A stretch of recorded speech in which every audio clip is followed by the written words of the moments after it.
इच्छा या सूर्य लोकात सफल करे हा माझ्या मनाचा निर्धार आहे.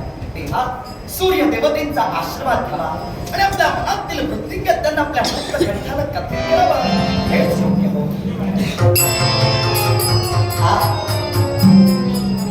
सूर्यदेव जयाच्या रथा एकची चक्रपा नसे भूमी आभाळ आधार काही असे पांगुळा सारथीच्या रथासी नमस्कार माझा त्या सूर्य नारायणासी. कीर्तिमान सूर्य पत्नी अर्थात सूर्य तेजस देवी संज्ञा हस्तिनापुर सम्राट राजा संवरण आपल्या चरणी आपली माथा झुकवितो मंगल आशीर्वाद आयुष्यवंत राजे स्वागत आहे. सूर्य मंडळात स्वागत आहे. बसा. अतिथी आसनावर बसा. सूर्य मंडळाला पण माझं सहर्ष स्वागत केला. बसण्याची विनंती सुद्धा तुम्ही मला केला. पण मी इथं आलोय याच्या मुळाशी तसंच कारण आणि ते कारण सरळ आणि स्पष्ट शब्दात मी आपल्याला कथित करू इच्छितो. माझ्या मनातील भाव कदाचित आपल्याला नुसतीलाच वाढणारच नाही, पण माझं मन तरी मला ग्वाही देत आहे. माझ्या मनात निर्माण झालेली पवित्र इच्छा, ही पवित्र इच्छा सफल होईल अशी माझी मन देवता मला कौल देते. तेव्हा सर्वप्रथम आपल्या चरणात मी दिलगिरी व्यक्त करेन. पण माझ्या मनात जी इच्छा निर्माण झाली ती इच्छा मी सरळ आणि स्पष्ट शब्दात आपल्या समोर कथित करू इच्छितो. आपली अनुमती असावी. सूर्यदेव अरण्याच्या ठिकाणी आपली कन्या तपती आणि आमची ग्रंथिका झाली. अरण्याच्या ठिकाणी तिची आणि आमची ग्रंथिका होताक्षणी का कोण जाणे आमच्या मनात प्रणयाचे अंकुर फुटले गेले. या दिवसा कुठल्या स्त्रीबद्दल माझ्या मनात अशी अभिलाषा निर्माण झाली नव्हती, पण आपल्या कन्येला पाहताच आमच्या मनात प्रणयाचे अंकुर फुटले आणि साहजिकच आपल्या कन्येवर राजा संवरण फाळला होता. तेव्हा धर्माचं आचरण करून नीतिमत्तेने आजपर्यंत मी वागलो. नीतिमत्ता मी आजपर्यंत कधी पायदळी तुडविली नाही. तेव्हा अरण्याच्या ठिकाणी माझ्या मनातील भावना आपल्या कन्येला मी कथित केली. पण धर्मशास्त्रानुसार आपल्या कन्येचा हात रितसर तिच्या वडिलांकडे मागावा या जिज्ञासेपोटी राजा संवरण या सूर्य मंडळापर्यंत आला. तेव्हा माझी प्रांजळ सद्भावना मी हस्तिनापूरचा राज करताय. जीवनात मला कशाची कमतरता नाही. राज वैभव गाद्या गिरद्या सुख चैनी ऐशाराम सर्व सुखाने सुखयुक्त माझं जीवन आहे. तेव्हा सूर्यदेव आपल्या चरणाकडे माझी विनंती. मी तुमच्या कन्येचा हात मागण्यासाठी आलोय. तेव्हा तिचा हात माझ्या हाती द्या. हे मंगल कार्य घडवा. तुमच्या कन्येला सुखात ठेवेन हा राजा संवरण आपल्याला या अक्षरी शब्द देतो. राजा संवरण, कन्या तपती ही माझी मुलगी, तशीच सावित्री सुद्धा माझी मुलगी. आमच्या मुलींचं भविष्य घडावं हे आम्हाला नाही का वाटणार? कन्यादानातून मुक्त व्हावं हे प्रत्येक पित्याची आणि आईची इच्छा असते. तेव्हा बाळेचा लग्नाचा विचार आमच्या सुद्धा मनात आहेच म्हटलं. तुम्ही आमच्यावर आज उपकार केला, बाळेच्या जीविताचं रक्षण केलं, त्याबद्दल मी तुम्हाला त्रिवार धन्यवाद देतो, आभार मानतो. पण काय, जो जीव या विश्वात जन्माला आला त्याला वैयक्तिक मूलभूत अधिकार आहे, व्यक्ती स्वातंत्र्य आहे. अर्थात तिचं व्यक्ती स्वातंत्र्य आहे म्हटल्यानंतर तिला विचारणं गरजेचं आहे. बाळ तपती, राजा संवरण तुझ्यासाठी मागे घालत आहे. सांग बाळ, तुझा यासाठी होकार आहे का? क्षमा करा मला, पण या लग्नाला माझा संकार आहे. मी नाही होकार देऊ शकत. मला नाही करायचं हे लग्न. नकोय मला हे लग्न. राजा संवरण, ऐकलं का? तुमचे ऋण इतरत्र कुठल्या तरी गोष्टीनं मी फेडेन, पण माझी बाळ तपती आपल्या बरोबर लग्नासाठी विचार करत नाही. तेव्हा सुज्ञास अधिक सांगणे न लगे. बरोबर देवी संज्ञा? तेव्हा आपण निघू शकतो. क्षमा करा. तुमची कन्या या क्षणी नकार देते असा त्याचा अर्थ होत नाही. अरण्याच्या ठिकाणी ज्यावेळी माझ्या मनातील इच्छा आपल्या कन्येसमोर मी प्रदर्शित केली ना, त्यावेळी सुद्धा तिनं नकारच दर्शविला. प्रश्न तिथंच मिटला असता. पण माझ्या मनाची धारणा होती, जिच्यावर मी अतोनात प्रेम केला, पहिला नेत्र कटाक्ष प्रणयाचा ज्या स्त्रीकडे टाकला, ते माझं पहिलं प्रेम मिळवण्यासाठी या सूर्य लोकापर्यंत मी आलो. कारण तिच्याच मुखातून शब्द बाहेर पडले होते. जर माझ्या वडिलांनी जर संमती दर्शवली तर निश्चितच कार्यभाग सफल होईल. पण आपण सुद्धा एक पिता आहात. करण्याची इच्छा नसेल तर कार्यभाग सफल होऊ शकत नाही, हे तुमचं विधान रास्तच मी मान्य करतोय. पण सूर्यदेव, एक राजकर्ता आपल्या प्रेमासाठी तुमच्याकडे हात जोडतोय. एक राजकर्ता आपल्या प्रीतीसाठी तुमच्याकडे गयावया करतोय. माझं पहिलं प्रेम माझ्या उजळीत टाका. माझं पहिलं प्रेम हे सफल करून माझ्या जीवनाला नवी दिशा द्या. सूर्यदेव, राजा सौवर्ण तुमच्या समोर हात जोडतोय. आपल्या प्रेमासाठी राजा सौवर्ण तुमच्या चरणापाशी भीक मागतोय. पण नका देऊ नका. माझ्या भावनांचा तुलना करू नका. माझ्या भावनांचा आदर राखत तरी हा विवाह सोहळा संपन्न होईल. राजा सौवर्ण, एक पित्यानं आपल्या कन्येला विचारणा केली, पण तिचा तुमच्याशी विवाहबद्ध होण्याचा विचार नाही. तेव्हाच तुम्ही समजून जायला हवं होतं. मी तुम्हाला सांगण्याची गरज भासता कामा नये होती. आणि असं असताना माझ्या चरणाकडे तुम्ही लोळण घेऊन गयावया करतात, हे तुम्हाला शोभतंय का? सूर्यदेव, कदाचित माझी कृती हे एका न्यायदंड हाती धारण केलेल्या हस्तिनापूरच्या नरेशाला, सार्वभौम सत्ताधीशाला, सम्राटाला रुचत का? प्रेमासाठी याचना केली, प्रेमासाठी गयावया केली. माझ्या प्रेमात चाचवल्यता आहे, माझ्या भावनात पवित्रता आहे. माझ्या मनाची इच्छा निर्माण झाली, ती इच्छा तरी काही वावगी नव्हे. प्रेम ही उपजत भावना आहे.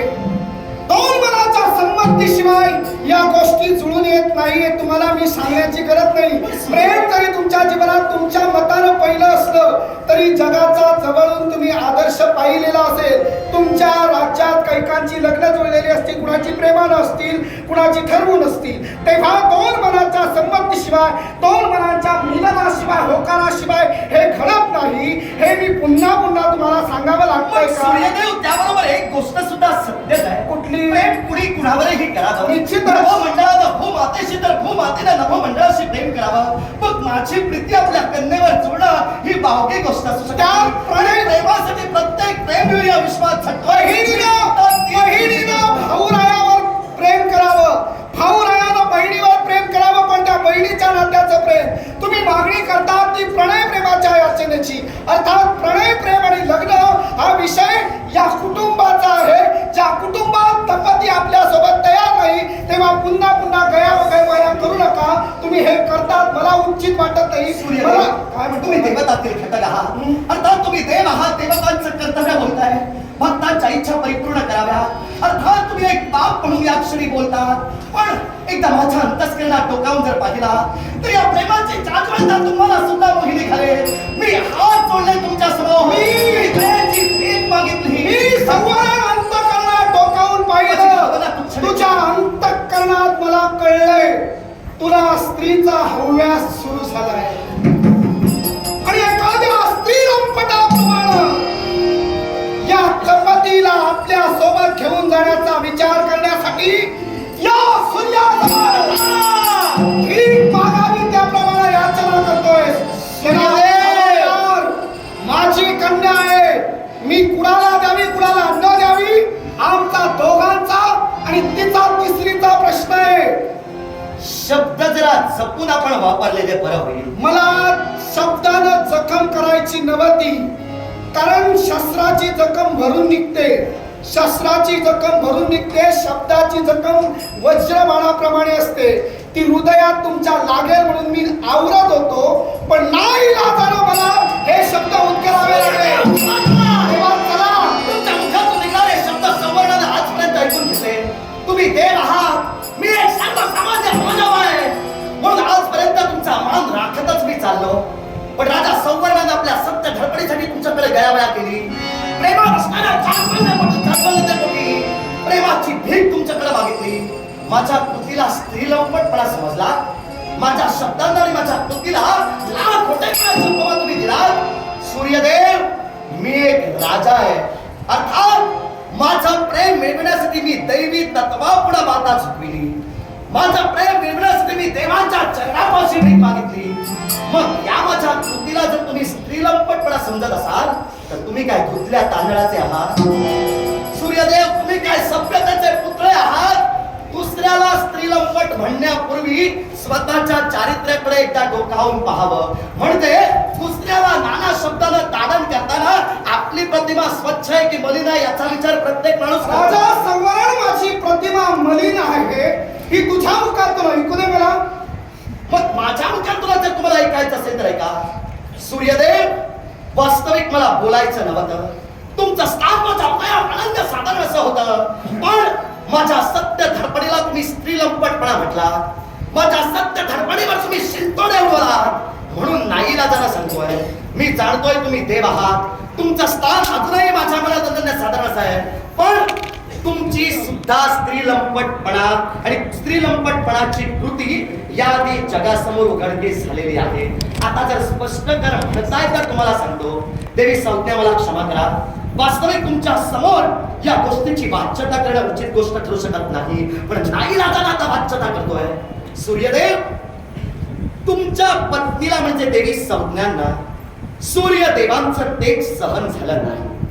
सूर्यदेवांचं तेज जेवढी सहन झालं नाही तेवढी देवी संज्ञा तुमच्या संसाराचा त्याग करून घोडीच्या स्वरूपात बद्रिकाश्रमी जाऊन तपश्चर्या करू लागल्या.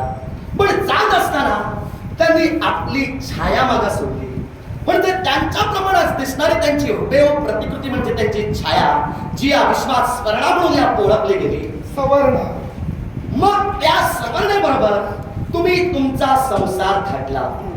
एके दिवशी असा प्रसंग घडला, शनी महाराजांना ज्यावेळी भूक लागली त्यावेळी शनी महाराजांनी आपल्या आईकडं म्हणजे त्या छायेकडं, आई माझ्या उदर भरण्यासाठी काहीतरी दे म्हणून विनंती केली. त्यावेळी तिनं नकार दर्शवला. त्यावेळी खेळाताना शनी महाराजांनी तिच्यावर लात मारली. त्यावेळी त्या छायेनं शाप दिला, जी लात शनी महाराज तुम्ही तू शनिदेवा तू माझ्यावर मारलीस तो तुझा पाय भंग होईल. अर्थात हे दृश्य ज्यावेळी सूर्यदेव तुम्ही पाहिला त्यावेळी तुम्हाला जाणीव झाली, कुपुत्र जायते कचितपि माता कुमाता न भवती. विश्वात एखादा पुत्र कुपुत्र ठरू शकतो, पण माता कधी कुमाता ठरू शकत नाही. पुत्राचे अनंत अपराध माता कायमानी तयाचा खेद.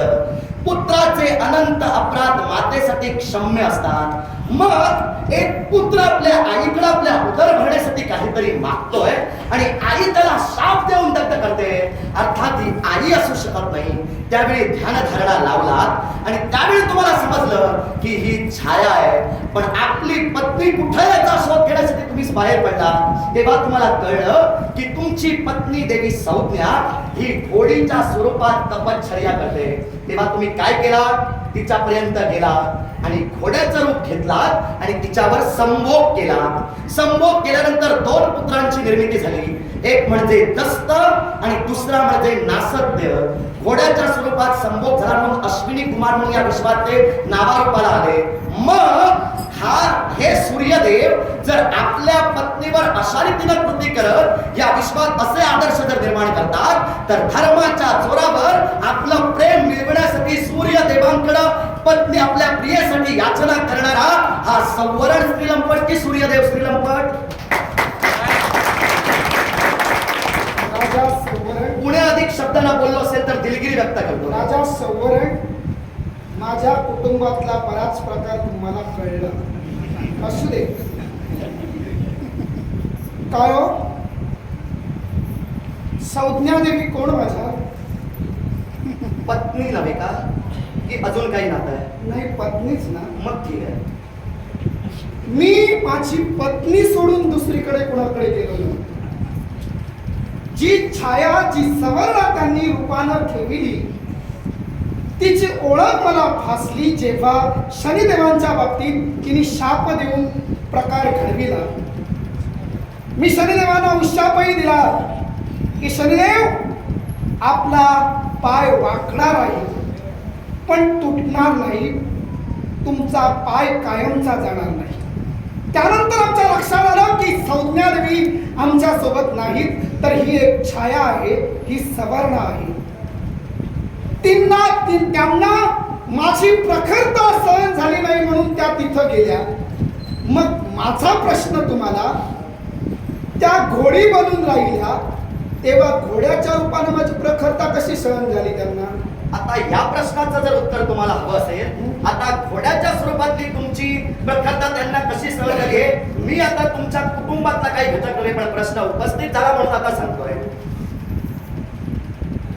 या संज्ञा देवींचे वडील म्हणजे विश्वकर्मा देव, या विश्वकर्मा देवांना ज्यावेळी समजलं की आपल्या मुलीनं संसाराचा त्याग केला, याच्या मुळाशी कारण ठरलं तिच्या पतीचं तेज सहन होत नाही म्हणून त्यांनी आपल्या मुलीला विनंती केली होती, तू तुझ्या संसारात पुनश्च जा.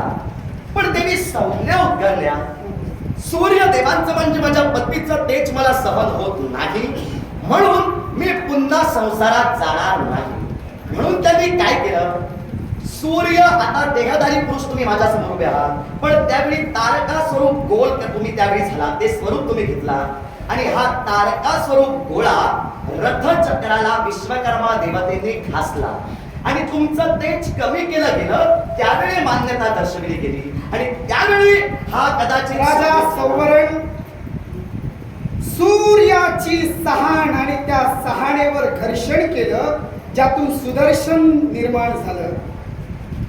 वज्र इंद्रदेवांच्या हातातील त्याला धार देण्यात आली, तेव्हा माझी क्षीणता झाली नाही.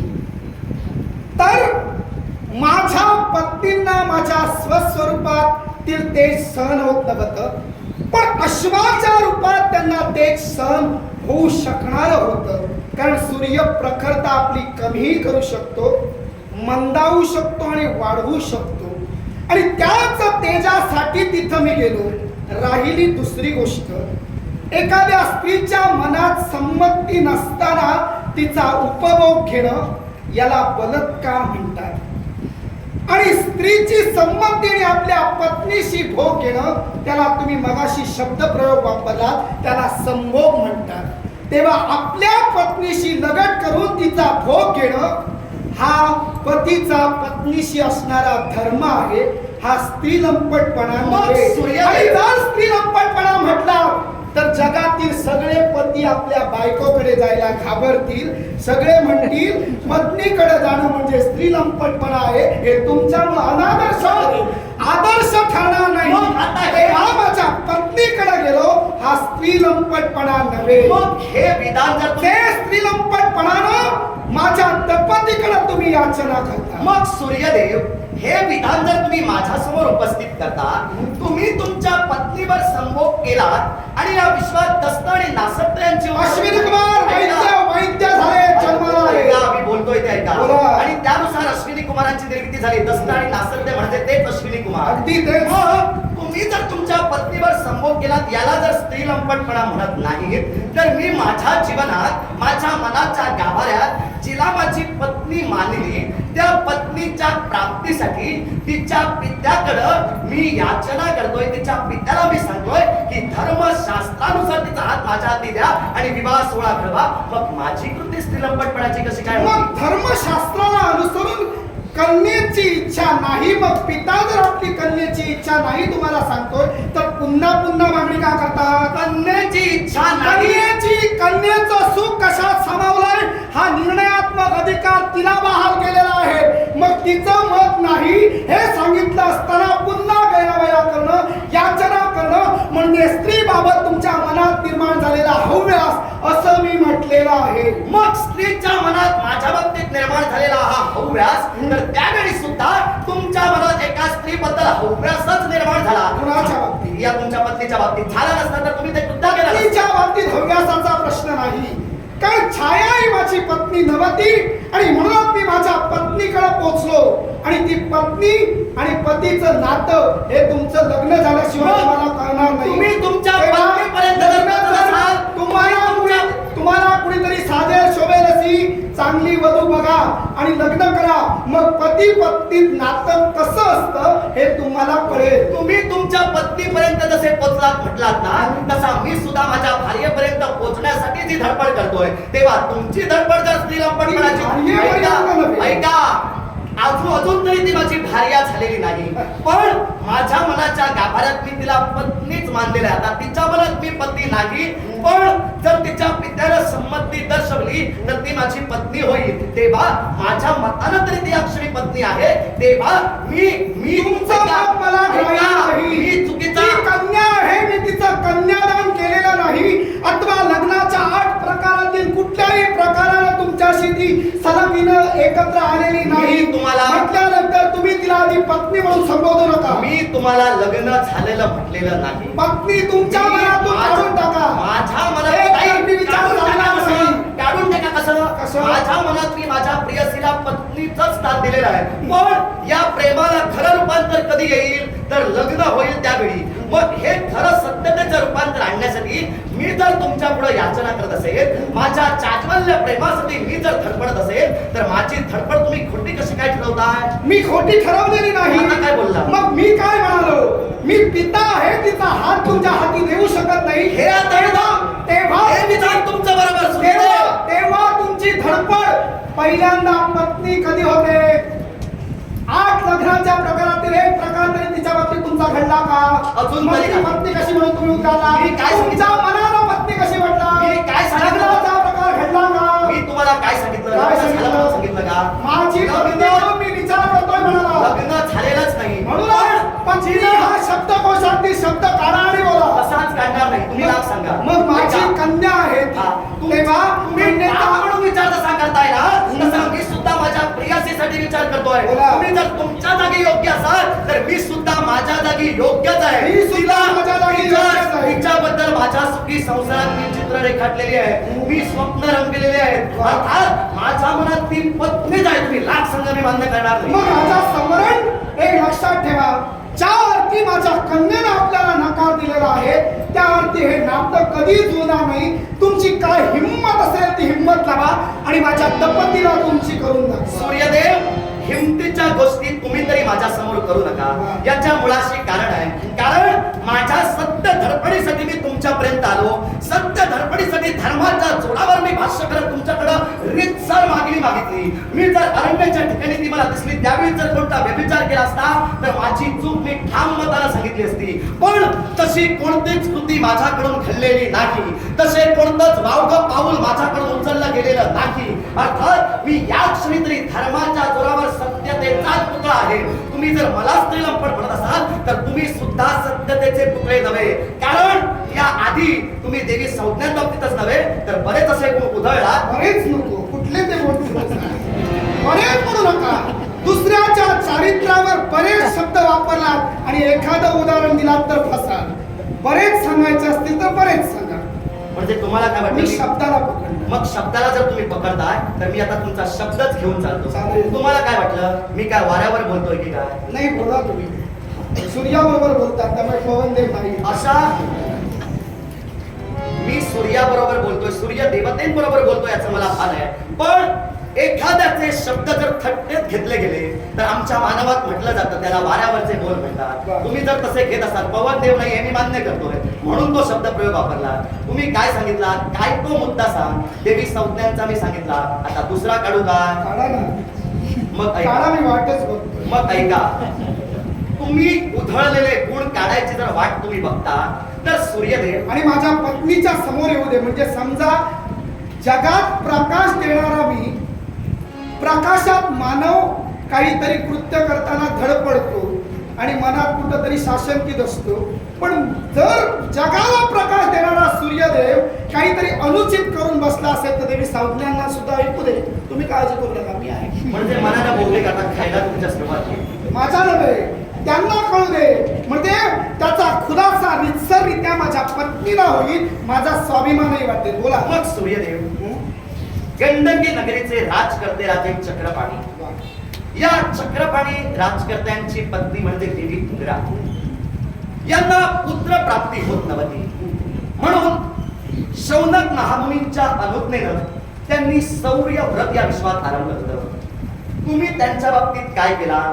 ऐकलेलं सांगतोय, अनुभवलेलं किंवा पाहिलेलं नाही. अनुभव त्यांचा आहे, तुमचा कसा आहे? देवा तुम्ही जर सांगाल मी त्यावेळी कसा गेलो, काय झालं, मी विचारणाऱ्यातील असा नव्हेच मुळात तुम्हाला काय कळलंय. कारण कसं आहे, पाहिलेलं आणि ऐकलेलं या 4 बोटांचा फरक आहे. तेव्हा तुमचं ऐकलेलं खरं की पाहिलेलं खरं हा तुमच्यावर प्रश्न राहिला. पण तुम्हाला विस्तारित करायचं असेल तर करा, आम्ही ऐकायला. आता तुम्ही जर बोलला मी त्यावर कुठल्या शब्दाला धरणार नाही. ऐकलेलं आणि पाहिलेलं या 4 बोटांचं अंतर आहे. म्हणजे अडचणीचा मुद्दा आधीच मी बाजूला केला. तेव्हा माझ्या वक्तव्यावर तुमचा प्रश्नार्थक प्रश्न मला येता कामा नये. पहिल्यांदा सूचना. कारण मी ऐकलेलं सांगतोय, तुम्ही अनुभवलेलं काय ते म्हणता. पहिल्यांदा सूचना. गंडकी नगरीचे राजकर्ते राजे चक्रपाणी, या चक्रपाणी राजकर्त्यांची पत्नी उग्रा यांनी शौनक ब्राह्मणींच्या अनुज्ञेनं आपल्याला पुत्र रत्नाची प्राप्ती व्हावी म्हणून शौर्य व्रत आरंभलं. पण ज्यावेळी देवी उग्रा ही निद्रिस्त झाली त्यावेळी त्यांना एक स्वप्न पडलं आणि त्या स्वप्नात शौनक महामुनींनी सूर्यदेवांचं जे वर्णन केलं होतं ते वर्णन त्यांच्या डोळ्यासमोर उभं राहिलं. तेव्हा स्वप्नात सूर्यदेवांनी आपला गर्भ कर्पित ठेवून तिला गर्भधारणा झाली. त्याचं नाव म्हणजे सिंधू. गोष्ट खरी की खोटी सांगा?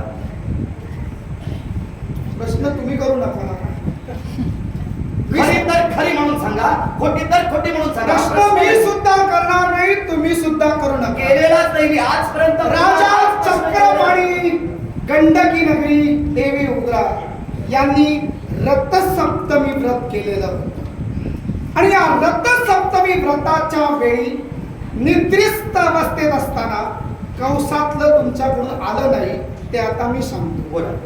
कारण प्रश्न मी करणार नाही, तुमच्याच प्रश्नातली उत्तरं सांगतो. रात्रीच्या वेळी त्या निद्रिस्त असताना सूर्यदेवानी गर्भ त्यांच्या उदरात स्थापित केला.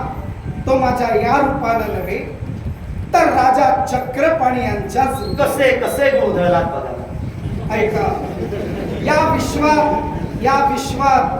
विश्वात सूर्यो आत्मा जगत्त्रय, विश्वाचा आत्मा सूर्य म्हणतात. वेदाने संमत केलेला आहे. आणि सूर्य आत्मा आहे. आत्मा शरीराचा कर्म करत नाही. मन आणि बुद्धी आणि अवयव कर्म करतात, आत्म्याला कर्म नाही. आणि तोच अधिकार सूर्यदेवतेला वेदांनी विश्वाचा आत्मा म्हणून दिलेला आहे. आणि संतप्ती सुख महाराणी उग्रा यांच्या नशिबी नवत. आणि यासाठीच केवळ या सूर्यदेवानं राजा चक्रपाणींच्या रूपानं गर्भ स्थापित केला. सूर्यदेवतेंचा गर्भ असल्यामुळं तेजाचा तो त्यांना सहन झाला नाही. त्यांनी आपल्या उदरातून त्याला बाहेर काढलं आणि तो केवळ सागरात सोडिला. समुद्र देवतेनं त्या बालकाला घेतलं आणि तो बालक आणून पुन्हा राजा चक्रपाणींकडे दिला. आणि चक्रपाणींना सांगितलं, राजा सूर्य देवतेमुळेच हा बालक तुला जन्माला आलेला आहे. राजा चक्रपाणी हे विचारांचे अगदी योग्य व्यक्ती होते. आपल्या नशिबात आपल्याला संतती नाही, रथसप्तमी व्रतानं सूर्यदेवांकडून संतती झाले. तेव्हा या बालकाचा स्वीकार करणं गरजेचं आहे. म्हणूनच त्या बालकाचा स्वीकार केला आणि गंडकी नगरीचा अधिपती त्याला केला. म्हणजे तेव्हा देव आणि भक्तातील अद्वैत नातं वेदांनी सूर्यदेवाला अधिकार दिला. या अधिकाराच्या योगे करून गर्भस्थापना करणं जसं इंद्रदेवांना सुक्त शांत अपालांनी सांगितलेलं तसंच कर्म आम्हाला सुद्धा सांगितलेलं आहे. आणि त्या वेदांच्या अनुषंगाने केलं. वेद हे अपौरुष आहे, ते आमचे नव्हे. म्हणजे मी जे विधान बोललो ते मात्र सत्य होतं. त्रिवार सत्य. पण रथसप्तमी व्रतानं त्यांनी आम्हाला बोलविलं होतं. तपती सारखं मी त्यांच्या प्रेमात पडलेलो नव्हतो. तुम्ही प्रेमात पडलात. मी स्त्री लोलूप झालो नाही, मी स्त्री आसक्त झालो नाही, हे मला स्पष्ट करून तुम्हाला सांगा. मग सूर्यदेव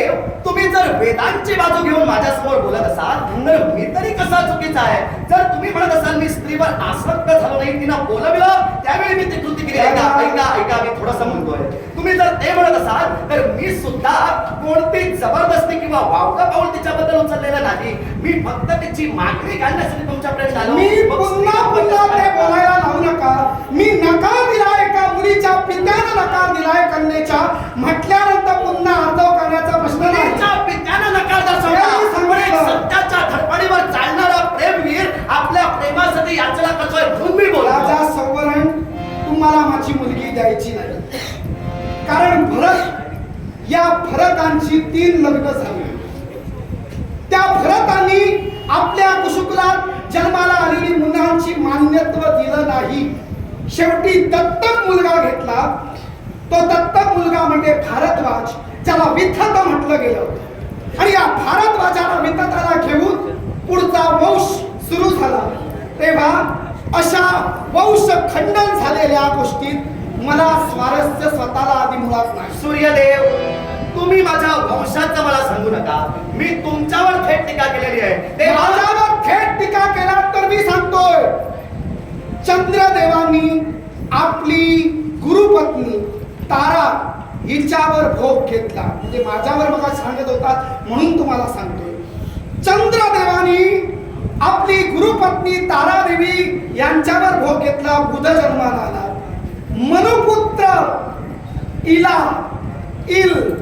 खरं तर जन्माला आलेला पुरुष होता की कन्या होती कोण जाणे. पण बुधापासून त्या इलेला पुत्र प्राप्ती झाली, तो पुरुरवा. आणि शिवशंकरांच्या शापामुळे ज्या वनात होती त्या वनात लिंग परिवर्तन झालं.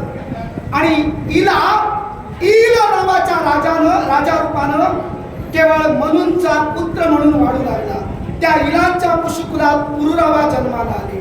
ते पुरुरवा उर्वशीला आपली होण्यासाठी अटी मान्य करते झाले. उर्वशीनं अटी घातल्या, दोन मेंढे मी माझ्या बाजूला बांधून झोपणार. दुसरी अट, मी तूप नेहमी सेवन करणार. आणि माझी तिसरी अट म्हणजे राजे विवस्त्र अवस्थेत तुम्ही मला कधी दिसता कामा नये. ही विवस्त्र अवस्थेत दिसता कामा नये ही अट एका पतीला पत्नी घालते आणि ती अट मान्य राजा करतो. ठीक त्या पुरुरवांच्या बाबतीत घडलं, दुष्यंतांच्या बाबतीत तेच घडलं. राजा नहुष अयुराजा पुत्र याच्या बाबतीतही इंद्राणीवर तो आसक्त झाला, देवी शचींवर. नहुष त्यानंतर ययाती स्वतः जेव्हा कचदेवानी शाप दिला तू म्हातारा होशील, तेव्हा त्या म्हातारा असताना सुद्धा माझा वार्धक्य कोण घेणार म्हणून आपल्या मुलाला पुरुला सांगितलं माझं वार्धक्य घे. आणि आपण तरुण बनले का तर स्त्री वासनेसाठी. त्यानंतर तुमचे दुष्यंत राजे आणि त्यानंतर भरत. तेव्हा या घराण्याचा इतिहास आहे की ते स्त्री लंपटच आहेत, स्त्री वासनेनच आहेत. आणि म्हणूनच या सोमकुळातील राजा हस्तिनापूर नरेशाला सौवर्णाला मला माझी कन्या द्यायची नाही. सूर्यदेव, माझ्या वंशापर्यंत तुम्ही पोहोचलात आणि प्रत्येकानं काय काय केलं ते तुम्ही सांगितलात. मी तर अजूनपर्यंत वावगं पाऊल उचललेलं नाही. तेव्हा मला तुमची कन्या द्यायला काही अडचण नाही. ऐका, मी बोलतोय, जर तुम्ही माझ्या वंशजांचं सांगून जर कन्येला नकार देत असाल तर फक्त आता चंद्रदेवांचा मुद्दा घेऊन तुम्हाला सांगतोय. चंद्रदेव यांनी गुरुपत्नी तारा उपभोगली हे विधान मी मान्यच करतोय. पण त्यांनी ते काय केलं तर चंद्रदेवांनी तारेला उपभोगली याच्या मुळाशी कारण होतं. चंद्रदेव स्वतः तारेवर अनुरुद्ध झाले नव्हते, तर याच तारेनं आपल्या प्रेमाची मागणी केली होती. चंद्रदेव देवगुरु बृहस्पतींकडे महामंत्राच्या प्राप्तीसाठी शिकत होते. अर्थात तो मंत्र जर तारादेवींच्या शापामुळे जर निष्फळ झाला असता तर या विश्वाचे संकट आलं होतं, ते संकट दूर जाणार नव्हतं. तेव्हा त्या विश्व कार्यासाठी चंद्रदेवांना तारेबद्दल ती कृती करावी लागली. अडचण आहे ती अडचणच आहे, मी मान्य करूनच चालणार. तुम्ही जे बोललात माझ्या पूर्वजांचं ते सत्यच बोललात. पण मी तर माझा देह अजूनही पवित्र ठेवलेला आहे. अर्थात हा पवित्र देह मला पवित्र कुलाशी सख्यत्व जोडून अजून पवित्र. राजा संवरण यज्ञोपवीत धारण करण्याचा अधिकार वैश्यांना आहे, क्षत्रियांना आहे आणि ब्राह्मणांना आहे. अर्थात तुम्ही प्रातःकाळी उठून संध्यावंदन करतात तेव्हा तुम्ही या सूर्यदेवाचा मंत्र जाप करतात आणि भस्मधारण विधी करतात आणि केवळ संध्यावंदन करून अर्घ्य देतात. मग ज्या सूर्यदेवतेला अर्घ्य देतात या सूर्यदेवतेला समोर येऊन बऱ्याच प्रकारे आमचं उणं काढणार, म्हणजे रोज तुमची ताकद वाढावी, या विश्वात जी निर्माण होणारी ब्रह्मास्त्र राक्षसांचा नाश करती व्हावी यासाठी प्रातःकाली सूर्याला पूजा आणि आता नंतर उत्तर पूजा करायला हवा. सूर्यदेव, आता तुम्ही जर मान्यच केलं मी तुमची उत्तर पूजा केलेली आहे तर माझा विजय इथं झालाच मी म्हणतो. दुसरे ऐका, मी काय म्हटलं, सूर्यदेव तुमचं स्थान माझ्या मनात अनन्य साधारण आहे, पण मी तुमच्या पवित्र कुलाशी नाता जोडू इच्छितो. याला कारण आहे, तुम्ही माझ्या वंशजांचं सांगितलं त्यांनी जे काय केलं, पण मी तुमच्याशी नातं जोडायला आलो याच्या मुळाशी कारण आहे. ओंकारापासून ध्वनी, ध्वनीपासून माया आणि मायेपासून 3 गुण जन्माला आले. पहिला गुण म्हणजे शिवशंभू महादेव. शिवशंभू महादेवांच्या हृदयाचं दुभाजन झालं आणि त्यातून वैकुंठीच्या नारायणांनी जन्म घेतला. वैकुंठीच्या नारायणांच्या नाभी कमलातून एक सर्ग बाहेर निघालं. त्या कमलपुष्पात वेदांगाचे पाराग्रामी म्हणजे ब्रह्मदेव यांनी जन्म घेतला. अर्थात ब्रह्मदेवांपासून सप्तर्षी जन्माला आले. त्यातीलच मरीची महंत, मरीचींच्या कुशीकुलात कश्यप ऋषींनी जन्म घेतला आणि कश्यप ऋषींनी दक्ष प्रजापतीच्या 36 पत्यातील दक्ष प्रजापतीच्या 13 कन्यांबरोबर कश्यप ऋषींनी लग्न केलं, पण त्यांच्या 36 राण्या आधीच सांगितलं मी तुम्हाला. 36 राण्यापुढे दक्ष प्रजापतींच्या 13 कन्यांबरोबर त्यांनी लग्न केलं. त्या 13 कन्या कोण? अदिती, दिती, दनु, दनायु, गाला, सिविका, विश्वा, क्रोधा, राधा, कपिला, मुनी, कद्रू आणि विनता. त्यातील कश्यप आणि अदिती यांच्या कुशीकुलात देव संतती जन्माली, म्हणजे त्यात तुमचा जन्म झाला, म्हणून तुमच्याशी मी नातं जोडतोय. ते नाही काय तिला एक लक्षात घ्या, तुम्ही सांगितलं म्हणून देणार नाही. मी अदितीच्या पोटी जसा सूर्य जन्माला आलो तसा सुनळीनं सुद्धा 12 सूर्य प्रसवले. निश्चितच ती कुणाची पत्नी? कश्यपांचीच. हेमगर्भेनं चंद्रमंडळ निर्माण केलं तेव्हा 12 सूर्य तिकडे आहेत, त्यांच्या कोणतरी कन्या असतील तर तिकडे जाऊन शोधा, आमची तपती मिळणार मला नाही. बाकीचे नको. तुम्हाला काय कुठूनही सूर्याच्या मुलीबरोबर लग्न केल्याचा विचार होईल. तेव्हा सुनळीनं 12 सूर्य म्हणजे ती आमची आईच ती, तेव्हा सुनळीनं 12 सूर्य प्रसवलेले आहेत, त्यांच्यात कुणी मिळते का पहा. पण वाटेल ते झालं तरी तपती सहसा मिळणार नाही. माझा प्रेम मिळवण्यासाठी तुझ्या प्रयत्नांची सांगड घालण्याची माझी तयारी आहे. सूर्यदेव, वेळ प्रसंगी मी तुम्हाला प्रश्न करेन. माझं प्रेम मी सफल करेन. राजा सवरण दिली संधी.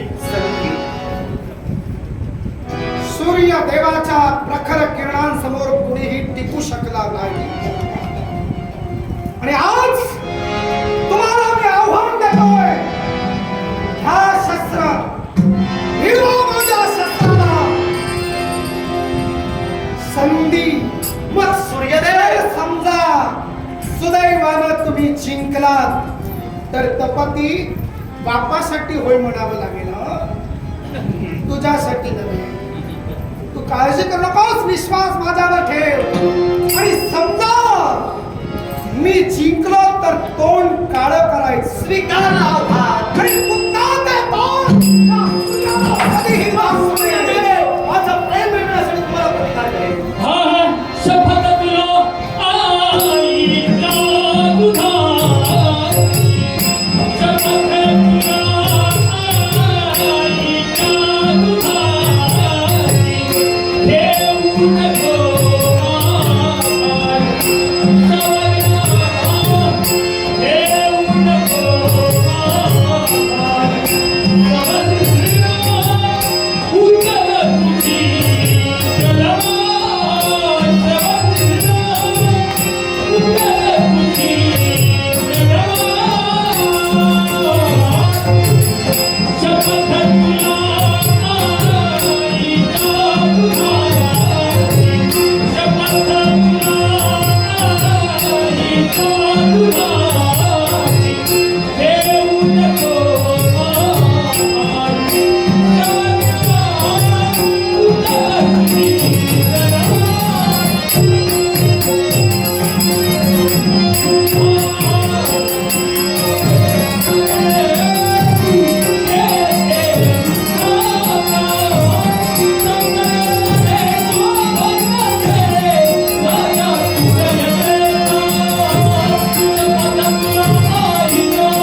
चालते मग. सूर्यदेव मला क्षमा करा. प्रेमासाठी जगलो, प्रेमासाठी विश्वाच्या तेजाच्या देवतेला सुद्धा प्रतिकार केला. सूर्यदेव मी विसरून गेलो होतो. विश्वात सूर्य तेज हे महान आहे, पण प्रेमात पवित्रता होती म्हणून सूर्य तेजाची सुद्धा भेटलो. सूर्यदेव मला क्षमा करा. कोणाच्या मर्जी विरुद्ध लग्न करण्याचा अधिकार मला नाही पोचला, पण जिच्यावर एकनिष्ठतेनं प्रेम केलं, जिच्यावर एकनिष्ठतेनं ममता होऊ घातली, त्या माझ्या प्रेमाशी म्हणजे तुमच्या कन्येशी शेवटचे 2 शब्द बोलण्याची मला संधी द्या.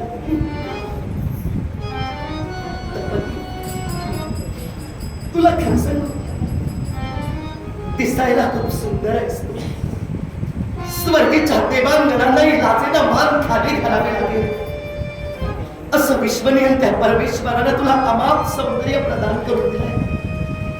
मी एक सर्वसामान्य राजकारणागा या भरतभूमीवरचा प्रेमात आंधळा झालो. प्रेमात माझा देहभान मी विसरून गेलो. माझ्या कृतीमुळे तुझ्या मनावर आघात झाला असतील ना. शक्य होईल तर हा प्रमाद विसरण्याचा प्रयत्न कर. मी तुझ्या समोर आज हात जोडून विनंती करतोय. तुझी जर इच्छा नसेल तर तुझ्याशी लग्न करण्याचा मला काही अधिकार पोचत नाही. प्रिय ग, माझी खूप इच्छा होती.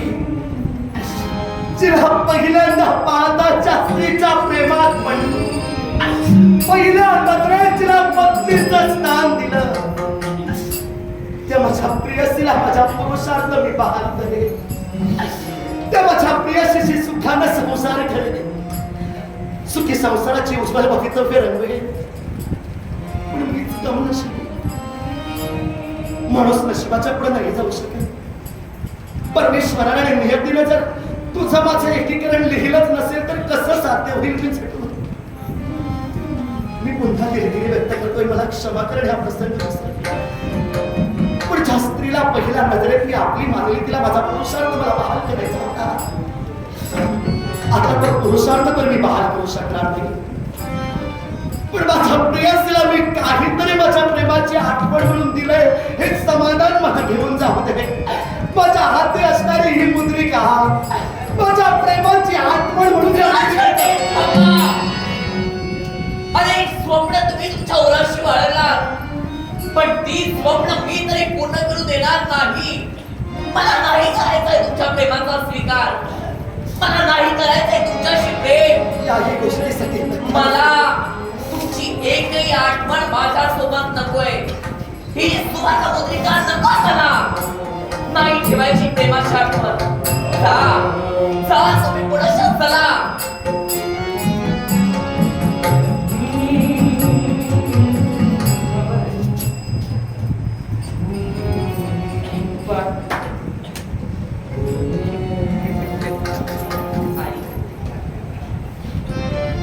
काय झालं? शांत राही बोललीस. चिडायचं नाही, रागवायचं नाही तुझे शब्द काय नाही. आई आहे तू नको लग्न करू त्यांच्याशी. तुला ते योग्य वाटत नसतील पती म्हणून नको विवाह करू.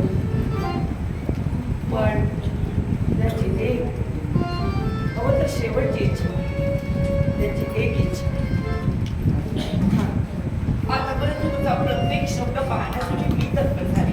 हा मग ही एकच इच्छा आहे ना तुझी? हळू ते ऐकू.